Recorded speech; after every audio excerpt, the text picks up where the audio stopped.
Bien, vamos a dar inicio a este quinto encuentro del curso Historia de la Iglesia. Les saluda cordialmente el licenciado Omar García.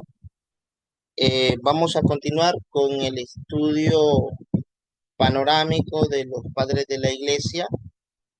Hemos hablado en el último encuentro sobre el papel que desempeñaron estos escritores y su vigencia en nuestros días, pero nos enfocamos en los llamados padres apostólicos o posapostólicos, esos escritores que vivieron eh, bastante próximos en el tiempo, ¿verdad? Del último de los apóstoles, como es el apóstol Juan. Eh, Algunos de ellos fueron inclusive discípulos del apóstol Juan, como es el caso de el obispo Policarpo de Esmirna. Hoy nos vamos a concentrar en otros tipos de padres de la iglesia. Ya mirábamos también la clasificación, eh, lo hacíamos sobre la base de cuatro grupos: padres apostólicos, padres apologistas, polemistas y teólogos científicos. Seguimos desarrollando la primera unidad, que se titula Contextualización de la instauración de la religión cristiana en Occidente. Y el objetivo de aprendizaje es básicamente el mismo de la clase anterior, a saber, reconocer el aporte de los padres de la Iglesia a la cristiandad, con enfoque en esta clase de los padres apologistas. ¿Quiénes fueron los padres apologistas y qué papel jugaron? Bueno, vivieron desde mediados del siglo II hasta finales del siglo III. Fueron los primeros defensores públicos de la fe. De ahí el nombre de apologistas, que viene del término griego apología y significa defensa o hacer defensa racional. No se limita esa defensa al ámbito religioso. De hecho, el término tiene un trasfondo legal, eh, pero también el término es aplicable a cualquier causa de la que se hace una defensa eh, racional. Eran sabios cristianos que con sus escritos defendieron la doctrina de la iglesia y el culto cristiano, y así pusieron de manifiesto la santidad de la iglesia. Estos apologistas, a diferencia de la ola de apologistas de las redes sociales de hoy en día, o de apologistas eh, académicos como un William Lane Craig, por ejemplo, un, eh, qué sé yo, apologista calvinista de apellido White. Estos apologistas no es que celebraban debates públicos, sino que la defensa se daba por medio de tratados que escribían y dirigían hacia aquellos que cuestionaban infundadamente la fe cristiana. Entonces ellos escribieron para demostrar que nada de aquello por lo que se le acusaba al cristianismo tenía fundamento. Eran sabios cristianos que con sus escritos defendieron la doctrina de la iglesia y el culto cristiano, y así pusieron de manifiesto la santidad de la iglesia. Así, defendieron a la iglesia eh, tanto en el aspecto de la ortodoxia o los artículos de fe de la iglesia cristiana, como en los aspectos ortopáticos y ortopragmáticos, porque los ataques iban dirigidos a esos ámbitos. Se atacaba la doctrina, se atacaba eh, el modo de relacionarse de los cristianos, la conducta cristiana, la ética cristiana. Entonces se hacía defensa del cristianismo en esas tres esferas: ortodoxia, ortopatía y ortopraxia. Entre los principales padres apologistas tenemos a los siguientes: Justino Mártir, bastante reconocido, que fue un laico, vivió a mediados del siglo II, escribió tratados apologéticos que han sobrevivido, eh, como su diálogo a Trifón, que era un judío. Fue martirizado, de ahí el apelativo de mártir, Justino Mártir. Tenemos también a Teófilo de Antioquía, también un padre apologista del siglo II, que fue el primero en acuñar la palabra Trinidad, que luego la haría popular Tertuliano de Cartago. Tenemos a Irineo de León, que escribió en contra de los gnósticos, y tenemos también a Cipriano, obispo de Cartago. Hablemos con más detalle de estos padres de la iglesia, conocidos como apologistas. El enfoque de los apologistas y el objeto que perseguían los diferencia completamente de los padres apostólicos. Claro, los padres apostólicos se ocupan principalmente de ir trabajando en la sistematización de la fe cristiana, sentando las bases sobre el fundamento de los apóstoles y profetas, sobre edificando sobre ese cimiento. Mientras que los apologistas trataban de lograr el reconocimiento legal del cristianismo y defenderlo de ciertos cargos dirigidos contra él por el paganismo. Pero ¿por qué se preocupaban de la opinión de los paganos? Porque el paganismo era el pensamiento dominante en esa época, porque el cristianismo era una minoría, a pesar de que estaba creciendo de manera muy rápida, se estaba expandiendo por todo el mundo conocido, no obstante seguía siendo una minoría. El cristianismo era objeto de muchas acusaciones, calumnias, mentiras, distorsiones. Entonces, estos apologistas se dan a la tarea de hacer una defensa racional de la fe, dirigiendo tratados a los principales o a algunos de los principales pensadores paganos o inconversos que atacaban la fe cristiana.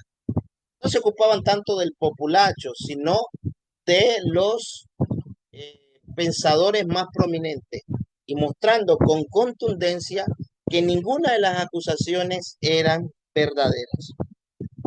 Fue en la elaboración de esta defensa que los apologistas tuvieron que escribir en sentido más filosófico que los padres apostólicos. Claro, se apoyaron más en la filosofía, tomando prestado de ella palabras o términos, conceptos, para mostrar que el cristianismo no es irracional, no es contrario a la razón, y que van a decir algunos padres apologistas, de hecho, la más alta filosofía se encuentra en el cristianismo.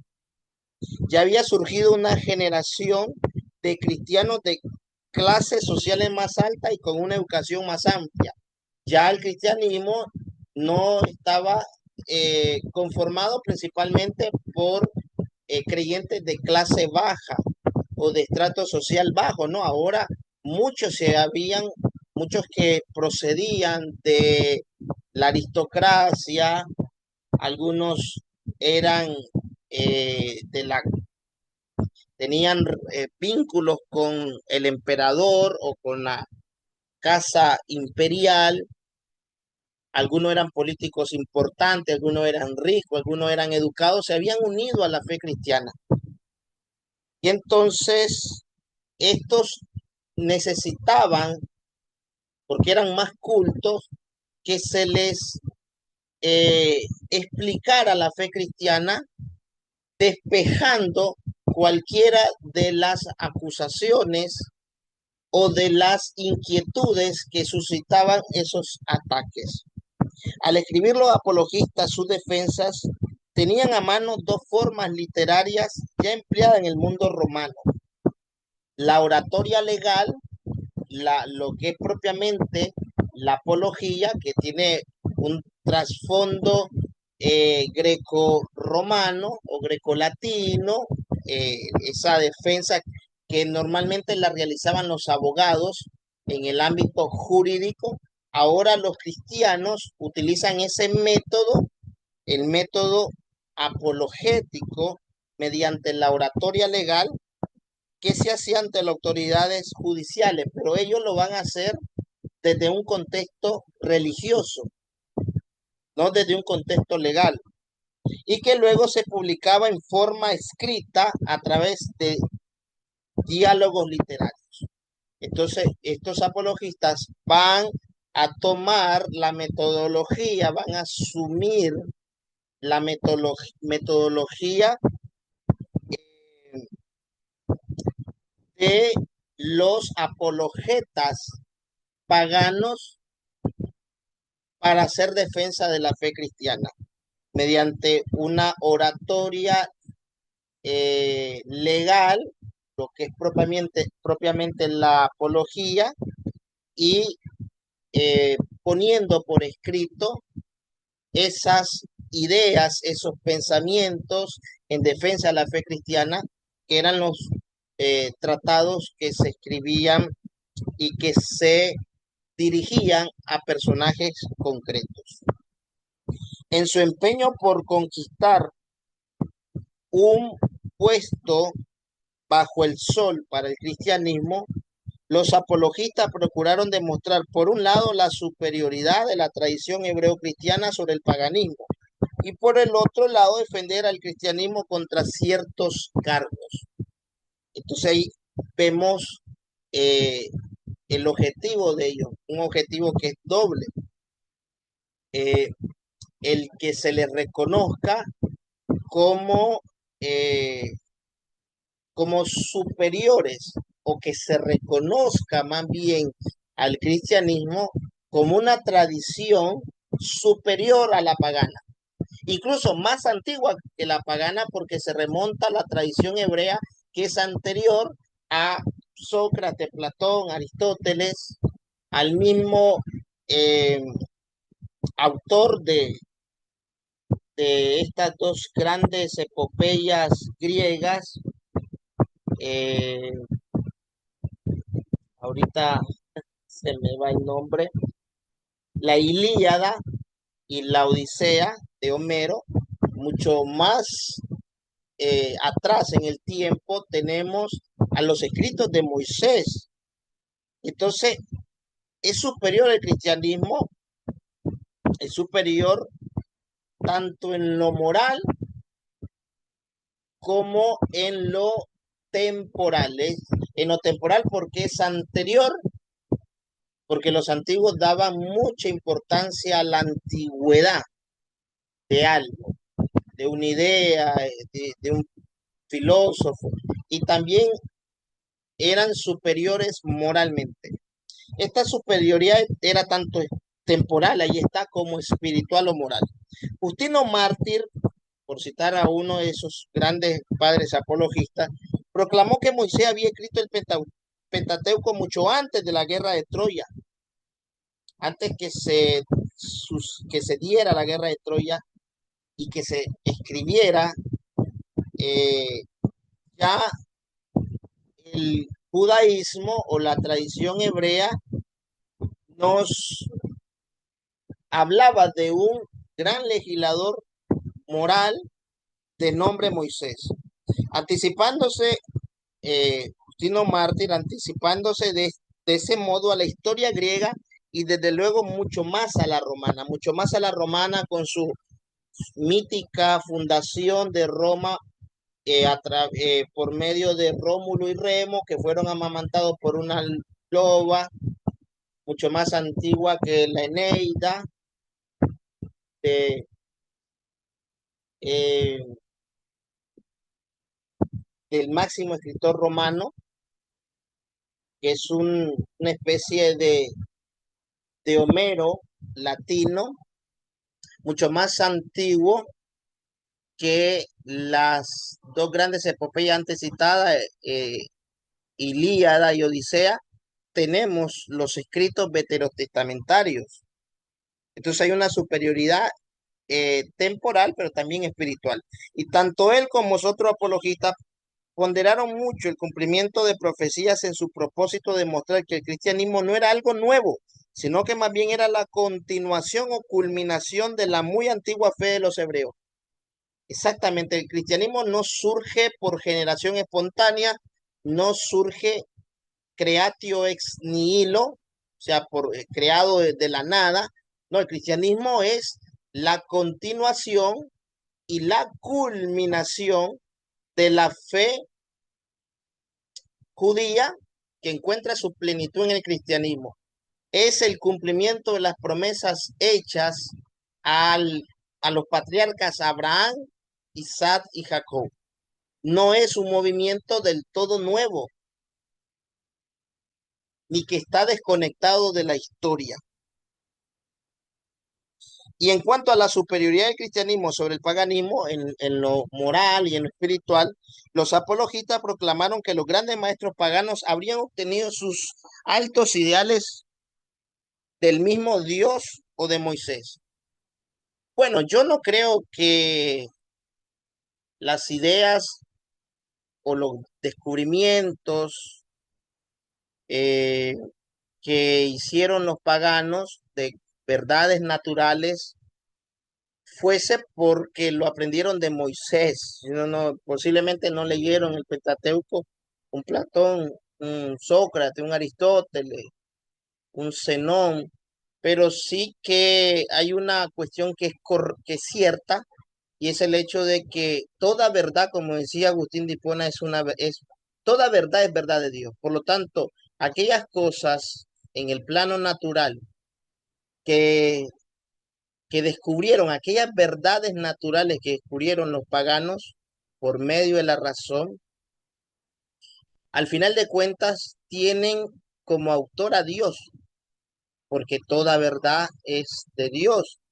Luego, eh, no son verdades de los paganos, son verdades divinas, porque participan de logos. Y allí se va a desarrollar el concepto de las semillas del logo, por el cual los paganos también participan de ese logo que es inmanente a toda criatura y que les permite al hombre incrédulo descubrir verdades naturales. Pero siendo el cristianismo y la iglesia cristiana eh, la expresión más fidedigna de Dios en la tierra, entonces es de esperarse que en el cristianismo se encontrase la plenitud de la verdad, de las verdades morales y de las verdades espirituales.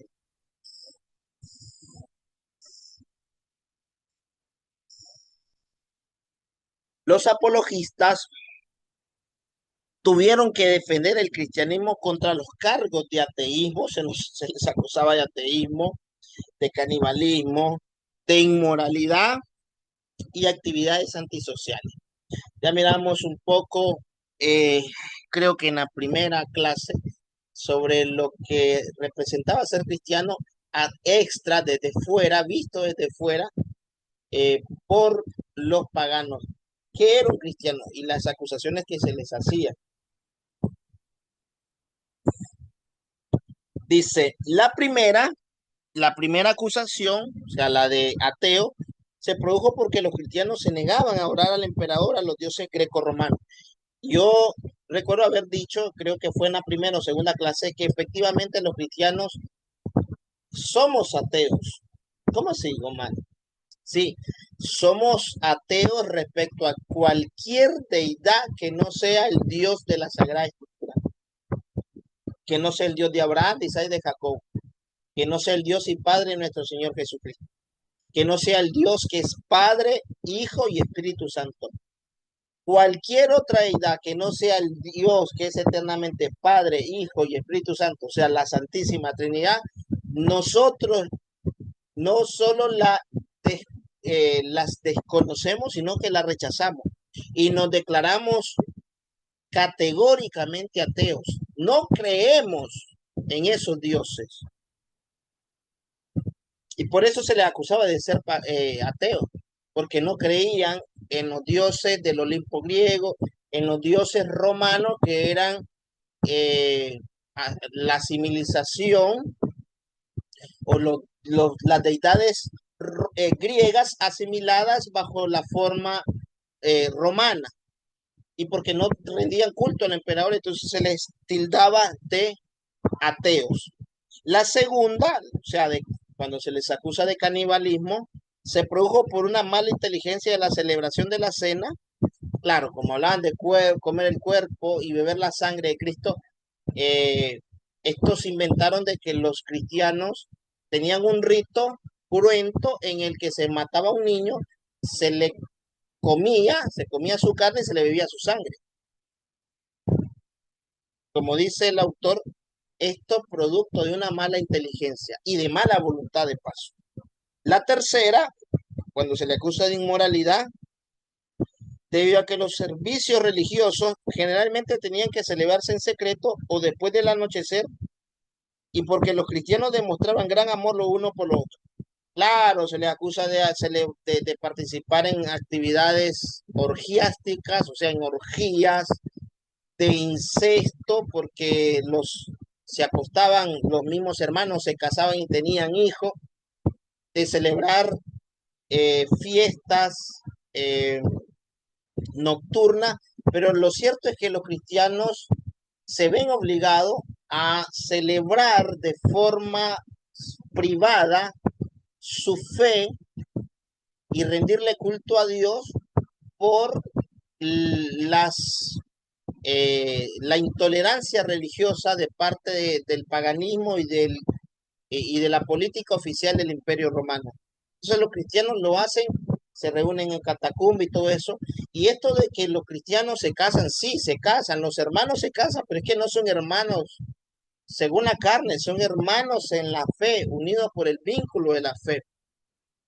Y como también hablan de una fiesta ágape, una fiesta de amor, pero no se habla de un amor erótico, no es un amor, no es el amor eros, es el amor ágape. Y entonces ellos sacan todo de contexto.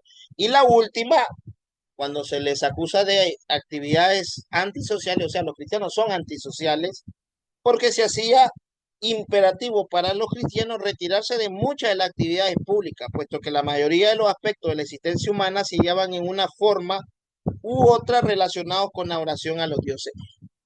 Todo el mundo antiguo era eminentemente religioso, todo giraba en torno a la religión, a los dioses, a las deidades. Por lo tanto, la religión no era una cuestión privada o privativa del sujeto, eh, y además de eso, de que el paganismo era la religión oficial del imperio, teniendo sus dioses tutelares, entre ellos los mismos césares que eran considerados encarnaciones de los dioses. Entonces los cristianos eh, tenían que apartarse, separarse de cualquiera de esas actividades sociales porque estaban de por medio prácticas que eran idolátricas y que por lo tanto eran incompatibles con la fe cristiana. Entonces, como los cristianos no participaban, se les catalogaba de antisociales. Los apologistas, en su esfuerzo por lograr el reconocimiento de la fe por el Estado, y esto no solo porque, bueno, se tenga una buena opinión de los cristianos, no, es porque el cristiano es objeto de hostilidades, de persecuciones. Recuérdese, a partir de Nerón comienzan las persecuciones. Entonces, esto se hace para que los emperadores, si no van a aprobar las prácticas y creencias cristianas, que al menos se abstengan de perseguirla porque no representa ningún peligro para el Estado. De hecho, como van a decir los apologistas, el cristiano es el mejor ciudadano del Imperio Romano. Lo que se procura es que cesen las persecuciones, las hostilidades. Entonces los apologistas, en su esfuerzo por lograr el reconocimiento de la fe por el Estado, recurrieron generalmente al enfoque filosófico, porque era un terreno en común. No iban a apelar desde la Biblia, no iban a hacer apologética presuposicionalista, porque los paganos no creen en la autoridad del Antiguo Testamento y del Nuevo Testamento que ya circulaba, aunque todavía no se había reconocido el canon. Entonces, los apologistas llamados eh, dialécticos, porque van a haber ciertos que son antidialécticos, los dialécticos, los que van a utilizar la filosofía, se ven en la necesidad de encontrar un punto en común, un terreno en común con los paganos, y ese terreno en común es la razón. Entonces, se valen de la filosofía para mostrar que el cristianismo no es irracional, no es ilógico. Y era lo más natural que lo hicieran así, porque por un lado estaban tratando de persuadir a su adversario en cuanto al cristianismo, y por otro lado muchas veces escribían a hombres que personalmente se llevan en gran manera interesados en la filosofía. Obsérvese, por ejemplo, que el emperador Marco Aurelio, que gobernó en el 180, era filósofo estoico. Varias apologías fueron dirigidas a él. No le iban a escribir a Marco Aurelio un tratado eh, teniendo como autoridad la escritura, porque él la iba a desestimar. Entonces utiliza un terreno común con un filósofo, con un emperador filósofo, y ese terreno en común es la razón. Y la razón bajo la forma de filosofía. Debido a su orientación filosófica, los apologistas han sido acusados de haberse rendido al punto de vista que el paganismo tenía del mundo, de haber transigido, de haberse prostituido para los más fanatizados. Pero lo cierto es que los apologistas dialécticos, aquellos que se basaron en la filosofía, en lo mejor de la filosofía, en ese caso lo mejor era el neoplatonismo, incluso el estoicismo, que no es del todo incompatible con el cristianismo. No es que se están prosternando, no es que se están prosternando al paganismo, al contrario, tratan de convertir al pagano en cristiano. No es que están idolatrando la razón, es que inteligentemente están utilizando la razón como terreno en común con los paganos para demostrar que el cristianismo no es intelectualmente irracional. Hasta sus enseñanzas sobre el Señor Jesucristo aparecen en la forma de la doctrina del logos. Sí, con lo que yo mencionaba, se habla de un logos, que es un concepto que ya aparece en Filón de Alejandría, un judío, y entonces se habla del logos como inmanente, no negando su personalidad, ni mucho menos como segunda persona de la Trinidad, pero sí un logos que siempre está revelando y siempre ha sido revelador del Padre, y que es inmanente a todas las criaturas, por las cuales las criaturas han sido dotadas de razón porque participan del logos. Y esa razón rectamente utilizada los va a llevar a descubrir las verdades naturales. Falta que se rindan, se rindan a, a logos, no solo como creador, sino como Señor y Salvador, para descubrir las verdades sobrenaturales, las verdades de fe, del que el cristianismo es guardián y custodio. Para los filósofos, el logos era un principio impersonal del universo que lo gobernaba y desarrollaba. Algo así como un demiurgo, como un eón. un intermediario entre los dioses y las criaturas. Entonces ese concepto lo va a tomar el cristianismo y lo va a explotar para mostrar la racionalidad del cristianismo. Pero Juan, en el capítulo primero de su evangelio, había empleado el término logos refiriéndose a Cristo sin por ello sacrificar el concepto de su deidad ni el valor de su obra expiatoria. O sea, muchos ven que Juan es influido por el pensamiento griego y por eso se refiere en el prólogo del Evangelio según San Juan, se refiere de Cristo como el Logos. En el principio era el Logos y el Logos estaba con Dios y el Logos era Dios. Entonces ven allí la influencia del pensamiento griego.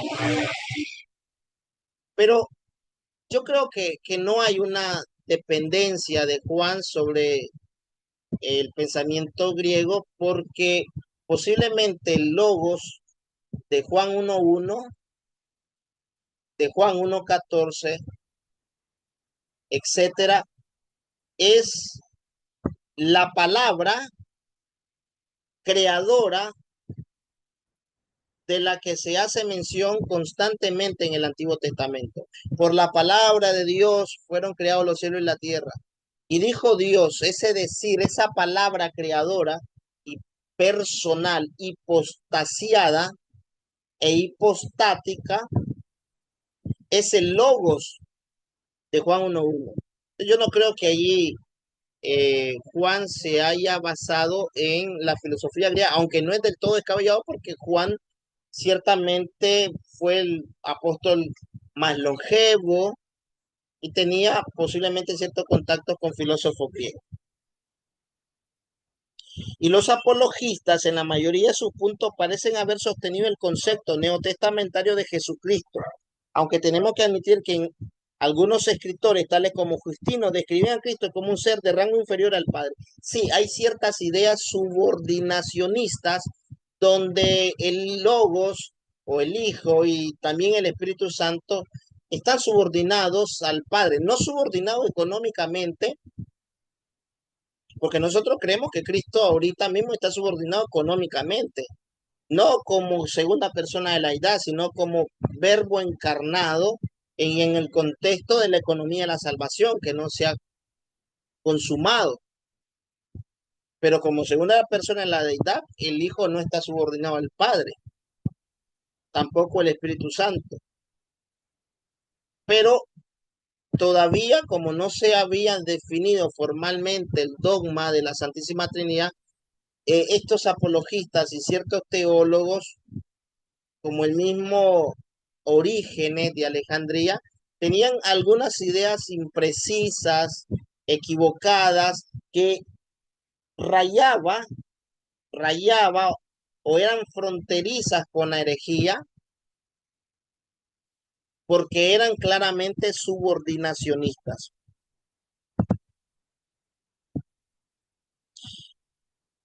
Pero el mismo hecho de que los apologistas insistieran tanto sobre el logo demuestra que la teología de ellos era cristocéntrica y, y a despecho de los peligros a que uno puede exponerse, no es malo ni inconveniente hacer que nuestro mensaje sea inteligible para nuestra época.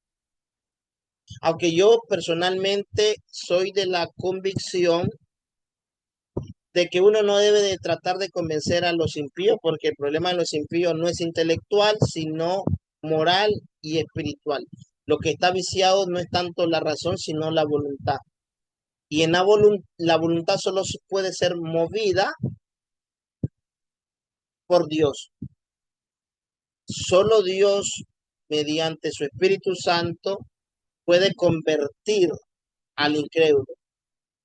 Por lo tanto, no creo que sea un ejercicio muy fructífero tratar de convencer a un ateo mediante argumentos racionales, porque lo podría, en el mejor de los casos, mis argumentos lo podrían convencer intelectualmente, pero no convertirlo espiritualmente. Entonces no soy de ese criterio, pero los tiempos han cambiado, no eran los mismos que en el contexto de los apologistas.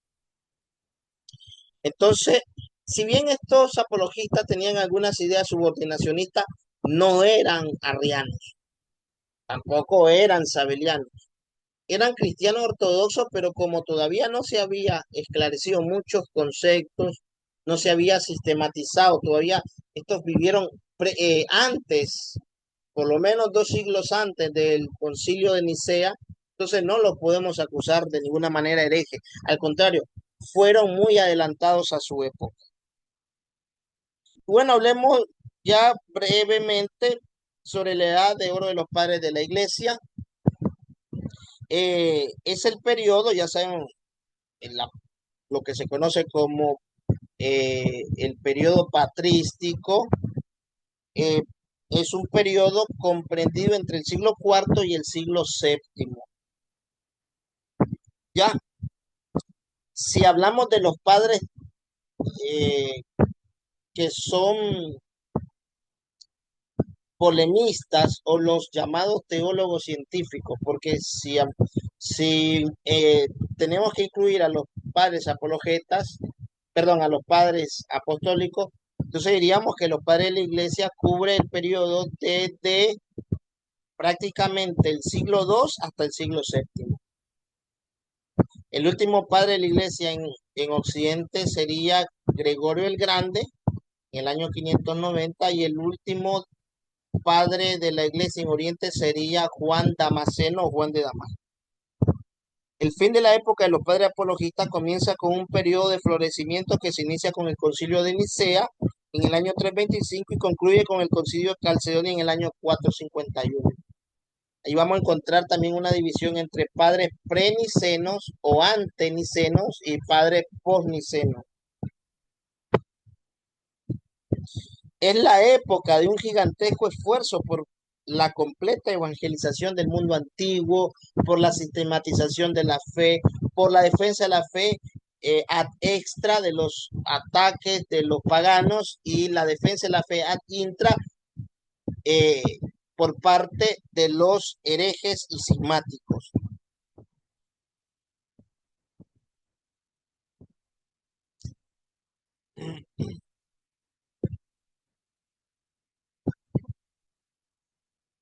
Ok, aquí, bueno, esta lámina está duplicada.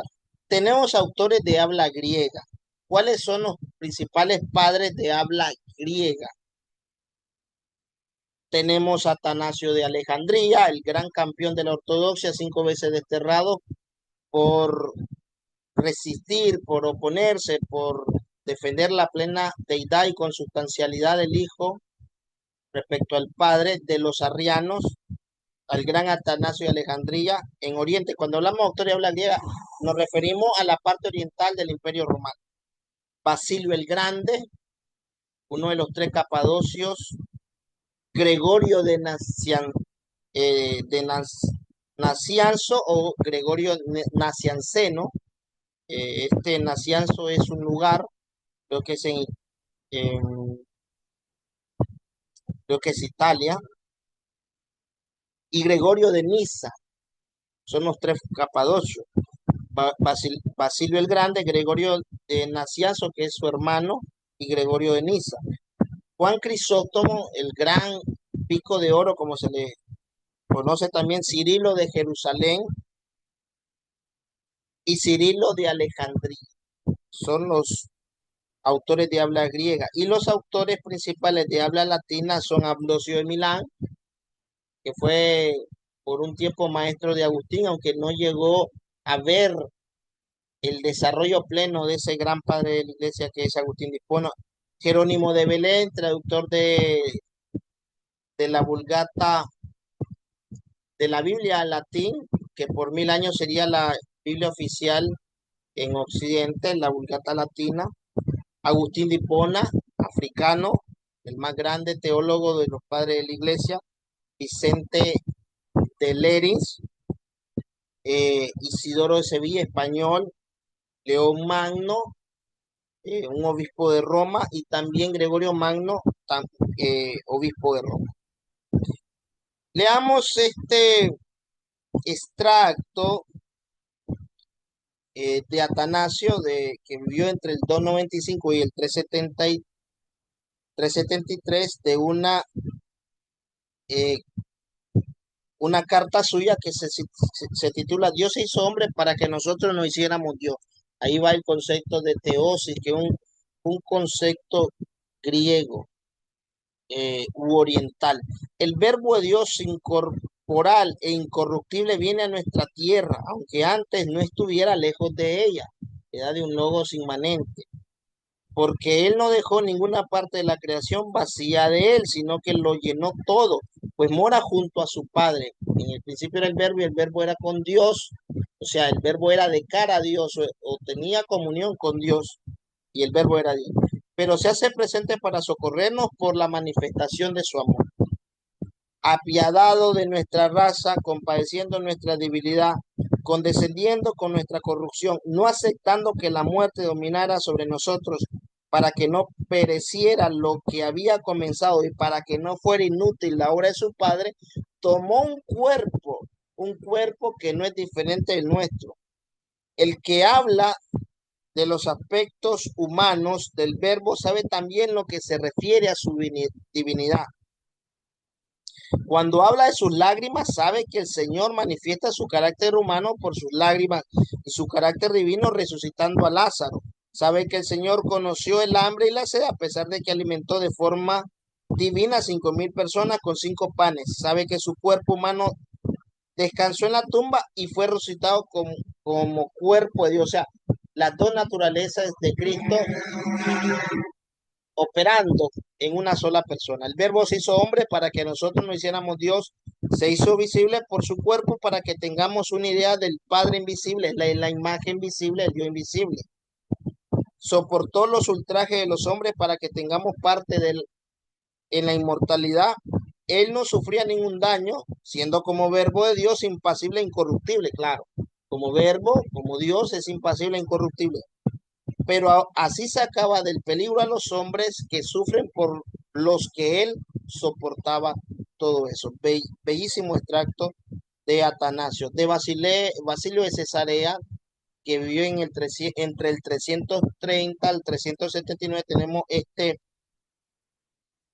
esta homilía para el tiempo de hambre y de sequía, que dice lo siguiente: el tormento del famélico, o sea, del hambriento, del que se muere de hambre.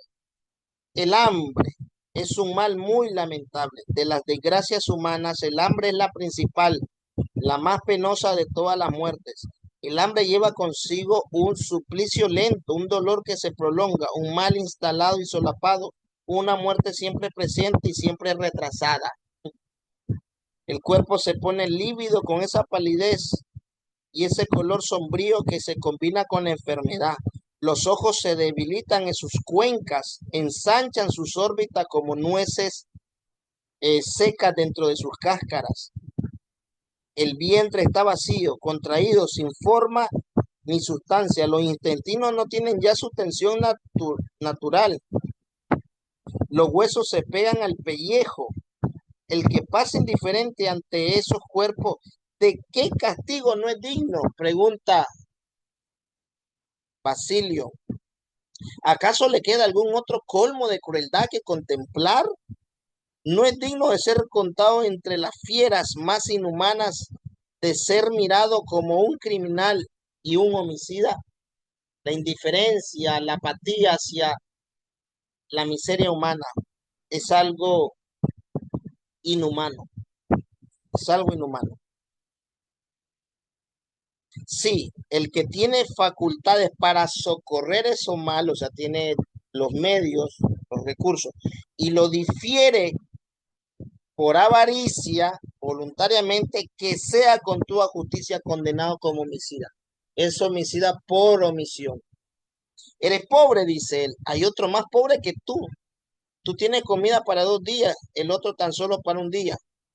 Como hombre bueno y benévolo, comparte lo que te queda a partes iguales con el indigente. No vaciles en darle lo poco que tienes, ni ponga tu interés personal por encima del peligro común.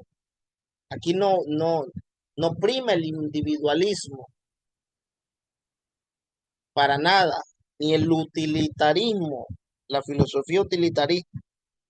Aunque tu alimento haya quedado reducido a un pan, si acude a tu puerta un mendigo, saque ese único pan de tu alforja, levántalo con tus manos al cielo y pronuncia estas palabras de queja y al mismo tiempo de benevolencia. Señor, este pan que aquí ves es lo último que tengo y el peligro es inminente, pero tengo ante mis ojos tu mandamiento y lo poco que tengo se lo doy a mi hermano que tiene hambre. Dáselo tú también a tu siervo en peligro. Conozco tu bondad y confío en tu poder. No retrases por más tiempo tus beneficios y si te parece bien, reparte tu dones. Qué bonita oración. Y me recuerda a la viuda de Sarepta, que compartió lo único que tenía y fue bendecida por él. Si hablas y actúas de este modo, ese pan que hayas dado a pesar de tu indigencia, será el germen de toda una cosecha. Dará frutos abundantes y será la zarra de tu alimento por haber sido el embajador de la misericordia. Precioso, precioso. De Ambrosio de Milán, que vivió entre el 333 y 397 y que fue clave en la conversión de Agustín, que salió del maniqueísmo para hacerse cristiano, tenemos los siguientes consejos para la oración.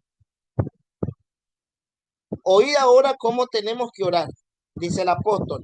Quiero que los hombres recen en todo lugar elevando sus manos limpias, sin cólera y sin disputas. Está citando al apóstol Pablo.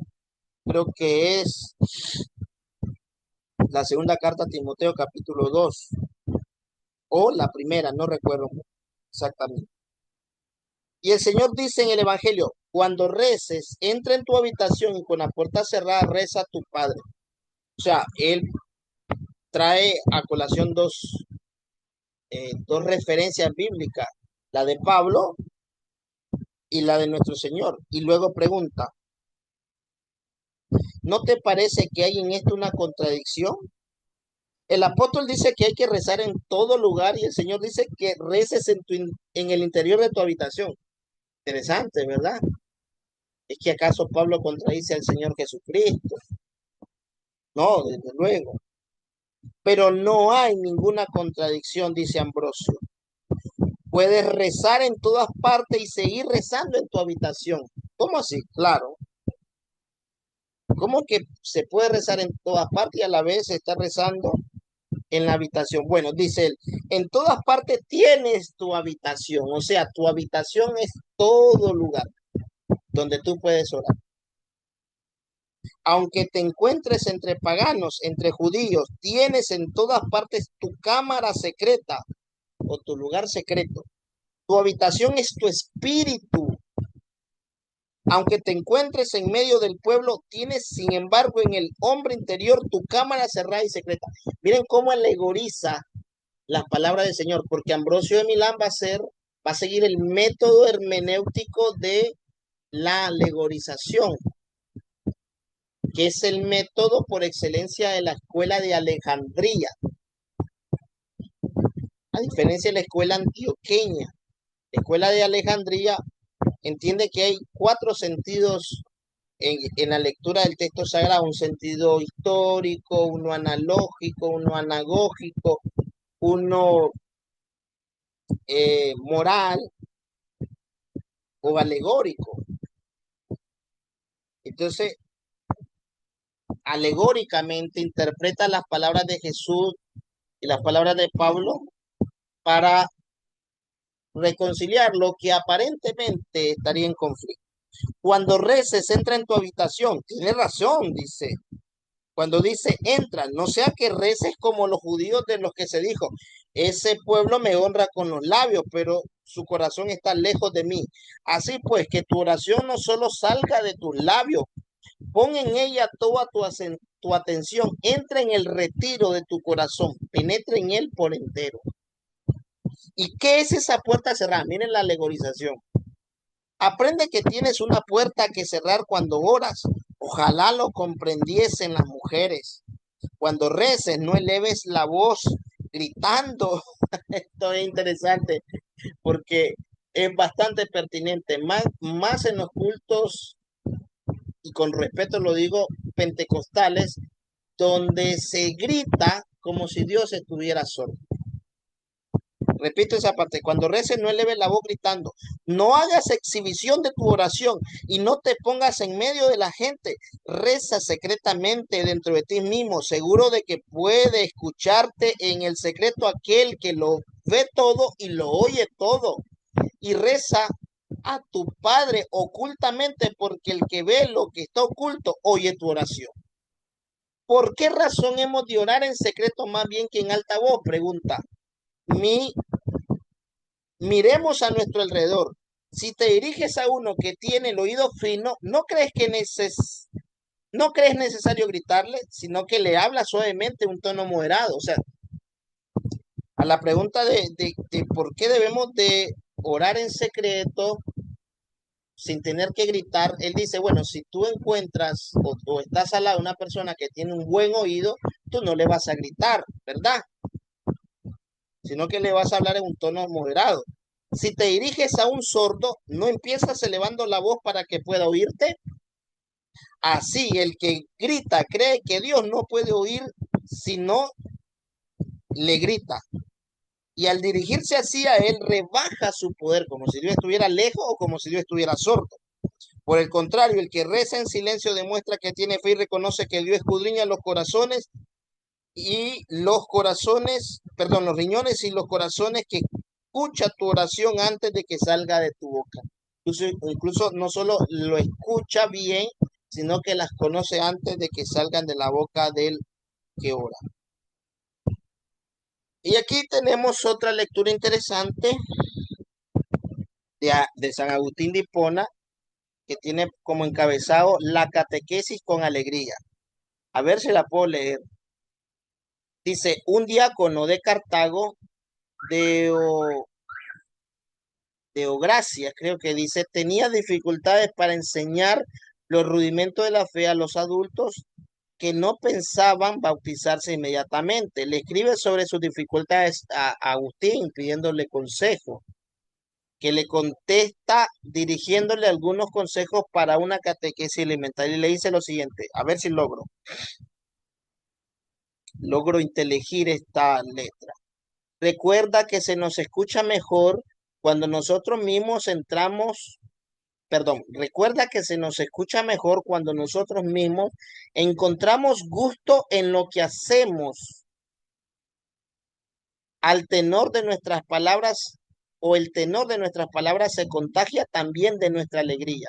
Entonces la exposición resulta más fácil e interesante. O sea, aquello que se hace con alegría, aquello que se hace con motivación intrínseca, aquello que se hace con entusiasmo, se termina siendo mejor que lo que se hace por la fuerza o de forma obligada o sin interés alguno.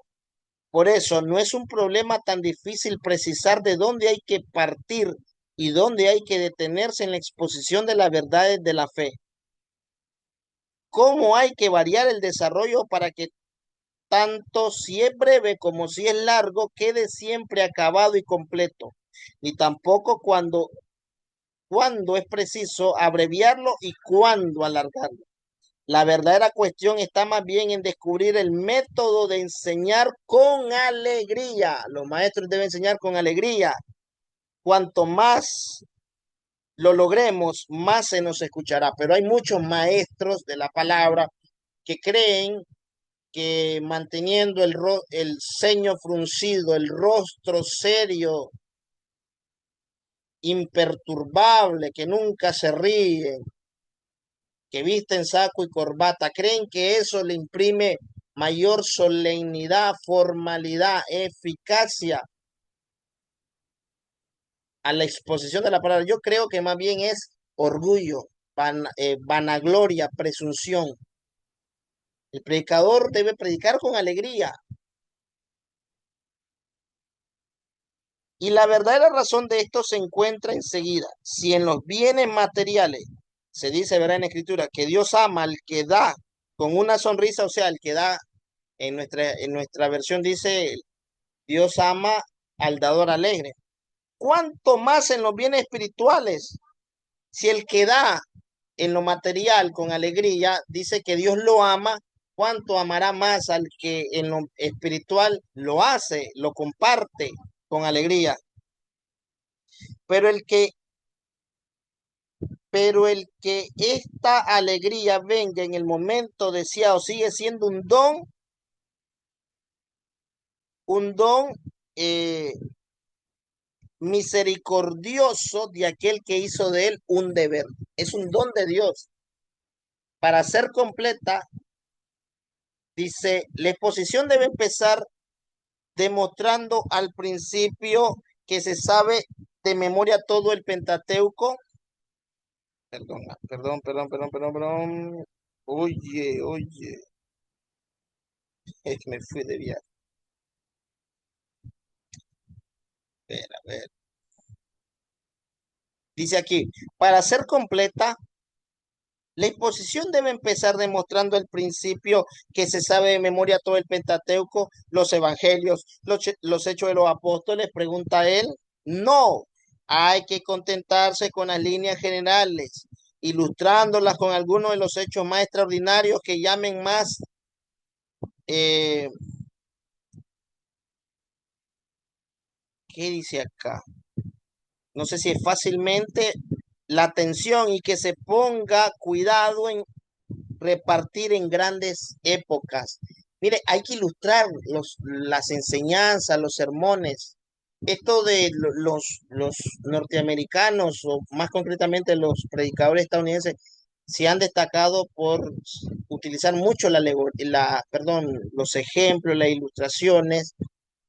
Los predicadores también ingleses, que han sido los mejores, grandes oradores. Y esto no es una práctica inventada por ellos. Mire, ya San Agustín habla de ilustrar los sermones. Él dice acá, dice, hay que contentarse con las líneas generales, ilustrándolas con algunos de los hechos más extraordinarios que llamen más fácilmente la atención. Sigue diciendo, he de decirte cómo se consigue un ambiente de alegría. Te confieso que es una tarea difícil seguir hablando hasta el fin cuando no se ve ninguna reacción en el auditorio, cuando nadie presta atención o a nadie parece interesarle. Hay que apelar a todos los recursos oratorios capaces de entusiasmar y sacar de la apatía. Recuérdese que Agustín de Hipona, antes de su conversión, fue un maestro de retórica, un maestro de oratoria en Roma, en el mismo centro del imperio, y también en Milán, que luego se trasladó a Milán, donde conocería a Ambrosio de Milán. Sigue, les hablaremos con suavidad para que se le quite el respeto humano. Les recordaremos que estamos entre hermanos. No, no es que el predicador o el pastor se coloca metafóricamente, en una tarima, en un sitial muy elevado, y mira, predica viendo hacia abajo, y el auditorio mirando hacia arriba en el elevado lugar en que éste se encuentra, separado, distanciado del auditorio. No, el predicador debe de hacerle saber a su auditorio que es uno más de ellos, que tiene una autoridad ciertamente, pero es una autoridad recibida, no es una autoridad inherente, y que la exhortación vale tanto para el auditorio como para él. Dice, para que se les quite el respeto humano, les recordaremos que estamos entre hermanos. Les preguntaremos si han comprendido. Les animaremos a exponer con toda libertad las objeciones que tengan. A algunos maestros no les gusta que les lleven la contraria. Hay que reanimar la atención diciendo alguna broma. Y es interesante esto. Hay que reanimar la atención diciendo alguna broma, pero en un buen tono y sin salirse del tema, o bien contando algo curioso y que les impresione, o también emotivo y triste. Todo un maestro, Agustín de Hipona. Y ya para concluir, vamos a hablar brevemente sobre los comienzos del monaquismo. que se da también en ese periodo de los primeros siglos del cristianismo. Dice, desde el principio las comunidades cristianas mostraron su respeto por los que elegían la virginidad y la castidad por el reino de los cielos.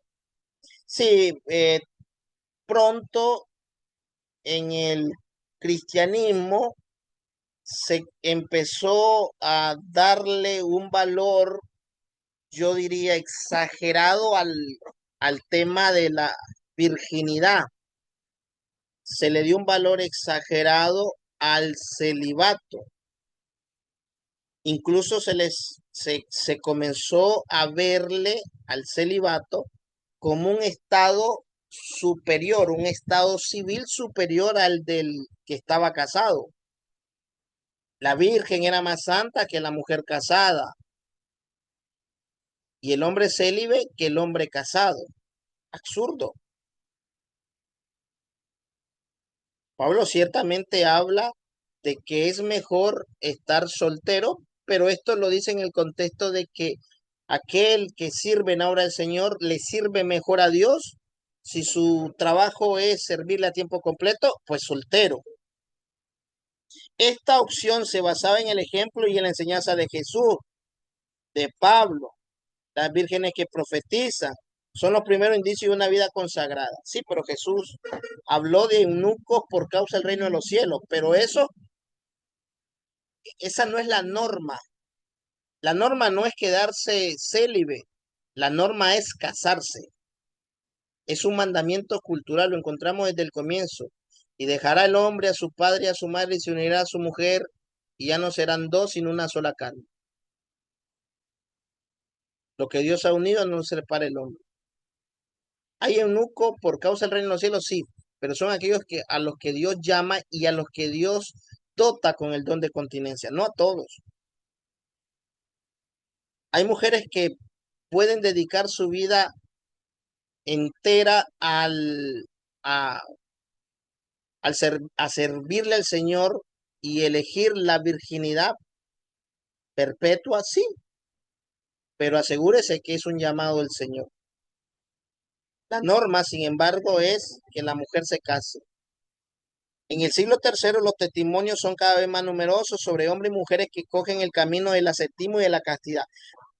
El problema es que se entendió y muchas veces todavía se sigue haciendo, se entendió la castidad como sinónimo de virginidad y de celibato. Un hombre puede ser célibe y una mujer virgen y no ser castos, porque la castidad es mucho más profunda que simplemente abstenerse de tener relaciones sexuales. De hecho, dos esposos legítimamente casados que se aman y que tienen relaciones sexuales no dejan de ser menos castos que una mujer que decide permanecer virgen. La castidad es principalmente el corazón o tiene su sede en el corazón, o sea, en la mente. Si la mente no es casta, aunque con el cuerpo no se peque, con la mente se habrá fornicado. No es más casto, por lo tanto, la virgen que la mujer casada, si esta mujer casada ama a su marido, le es fiel y sus caricias, sus pensamientos y su cuerpo son exclusivos para su marido. Y puede ser hasta más casta que la virgen, que no tiene relaciones sexuales con nadie, pero que abriga pensamientos lascivos. También esta vida monacal va a surgir en el contexto de que un cristianismo se va volviendo cada vez más multitudinario. Muchos paganos entran a la fila del cristianismo sin abandonar sus prácticas paganas. El cristianismo en materia ética u ortopráctica se vuelve más flexible, una ética más laxa, y eso hace que se rebaje y se relaje la moral cristiana. Entonces muchos viven como paganos, aunque con su boca profesan ser cristianos. Entonces deciden los más conservadores y puritanos aislarse de la sociedad y surge entonces el monaquismo. Los Los motivantes o los motivos son diversos. Un sincero deseo de dedicarse por completo a la fe, disgusto ante la inmoralidad del ambiente. Para las mujeres, la virginidad podía ser una manera de liberarse de la sujeción social que era el matrimonio, una forma disimulada de emanciparse. Como en tiempos modernos, el celibato, que es obligatorio en los sacerdotes católicos romanos, fue el refugio para muchos que eran homosexuales en momentos donde la homosexualidad socialmente era estigmatizada y rechazada, y entonces una forma de escapar del compromiso a casarse y a tener hijos era eh, hacerse sacerdote. Ahora, yo eh, he llegado a la conclusión de que la vida monacal, la vida ascética, es contraria al cristianismo. No es el tiempo, ni el momento, ni eh, ni es el contexto en el que debo de explicar las razones de por qué yo considero que el ascetismo es anticristiano, pero sí dejo desde ya, eh, les dejo este pensamiento que quizá en otro momento lo desarrolle. Comienzan entonces a desarrollarse cierta literatura especial y cierta sacrilidad, se sacraliza eh, el útero. Hay cierta literatura especial por la virginidad o castidad que en el extremo cae en el repudio del matrimonio. Y es en el error que cayeron incluso Agustín de Hipona, que habla terriblemente del sexo como un mal necesario, como algo repugnante que solamente tenía una finalidad reproductiva. Eso lo pueden leer en la Ciudad de Dios. Y bueno, por último, vamos a ver algunos conceptos o algunos términos que es importante que conozcan. Por ejemplo, monje, cuando hablamos de un monje o una monja, el monje es un varón, la monja es una mujer, viene de monacos, que significa solitario. Y en los orígenes era en el monasterio donde residía el monje, en solitario. Pero en solitario, en una vida solitaria respecto a la sociedad, pero no solitaria eh, en el sentido absoluto, porque tenían a otros monjes, aunque inicialmente la vida monacal empieza con con un, eh, un estado solitario absoluto, o sea, totalmente aislado de cualquier contacto humano. Tenemos el concepto de eremita, de donde viene la palabra ermitaño, y esta a su vez viene de eremos, que significa desierto, y designa al que vive en el desierto lejos de los demás hombres, como San Antonio del desierto, que es considerado el primero en Oriente en haber sido el primer ermitaño.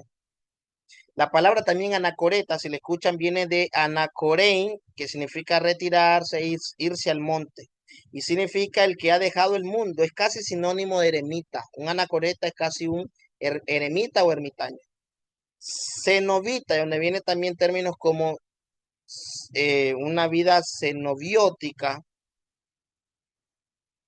viene de koinos bios, o sea, vida en común, y designa al que lleva una vida común organizada. O sea, los primeros ascetas eran ermitaños, vivían en solitario, pero luego se unieron con otros y formaron comunidades, y ahí surgen los monasterios y surge la vida cenobita. La palabra Abba o Apa significa padre, y de ahí viene el término abad, que es un superior masculino, o abadesa. Anma significa madre, abadesa y superiora. Y la palabra monaquismo acabó designando al estado de vida de todos los que dejan el mundo para entregarse plenamente a Dios, viviendo en el desierto, viviendo alejados de la sociedad, de la urbe. El monaquismo toma entonces dos formas principales: la vida solitaria, que es el anacoretismo o eremitismo, la vida eremítica, y la vida común, que es el cenobitismo. Bueno, ahí tenemos San Alipio, estilista, que vivía en una columna, era un ermitaño. En la basílica, hay esta imagen en la Basílica de San Marcos de Venecia, creo que dice. Tenemos también acá en la imagen de la parte izquierda de su pantalla, monje dendrita. O sea, dendrita viene de, que significa árbol, que vivía un árbol representado en una lámpara cristiana de Cartago. Y aquí vamos a terminar la clase. Espero que haya sido de mucha bendición. Denle like, suscríbase a mi canal, por favor, si pueden dejar comentarios eh, y compartir, yo les agradezco de antemano. Sean todos bendecidos en el nombre de Cristo Jesús.